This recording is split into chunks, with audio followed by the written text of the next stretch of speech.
On fait le point ce soir sur la réforme des rythmes scolaires. Cette année, dans l'académie, 232 000 élèves du public sont concernés par les temps d'activité périscolaire. Mais selon les zones, rurales ou urbaines, les contraintes pour mettre en place ces accueils ne sont pas les mêmes. C'est le dossier de cette édition. Il est signé Vincent Laugereau et Yves Leblois.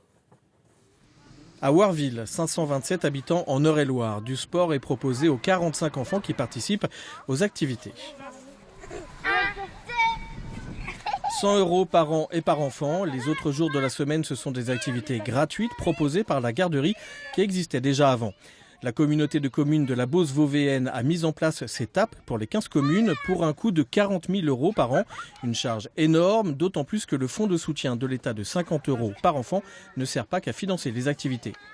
Ce fonds de soutien était destiné à la mise en place de la réforme des rythmes scolaires.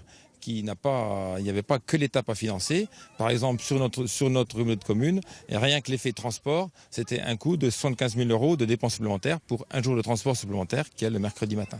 À 60 km de Warville, Orléans, 114 000 habitants, la problématique ici est différente. Plus de 400 ateliers sont proposés, expression corporelle, théâtre, arts plastiques, nutrition. Ici, c'est le recrutement qui pose problème. Il manquait 75 animateurs en début d'année. C'est très compliqué parce que d'abord, toutes les villes en même temps ont besoin d'animateurs, puisque la rentrée scolaire a lieu évidemment le même jour. C'est lié également à une augmentation très forte et à un poids démographique et une pression démographique qui est forte, puisque sur la seule ville d'Orléans, nous avons 200 enfants de plus scolarisés. Ces temps d'activité coûtent à la ville 1 million € par an, mais ils ne sont pas payants. Nous avons considéré que c'est notre politique éducative de les rendre gratuits parce qu'on ne voulait pas que le prix soit un frein pour certaines familles. On le voit bien, les disparités sont flagrantes entre les communes rurales et les grandes villes. Choix des activités, gratuité ou non. Pour les parents d'élèves de la FCPE d'Eure-et-Loire, faire payer les tapes est inadmissible. Les transports augmentent, les cantines augmentent, les fournitures augmentent et maintenant les TAP vont être payantes.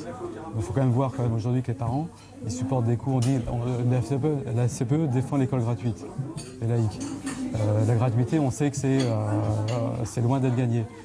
À Warville, les temps d'activité payants ne sont pas forcément un frein pour tout le monde.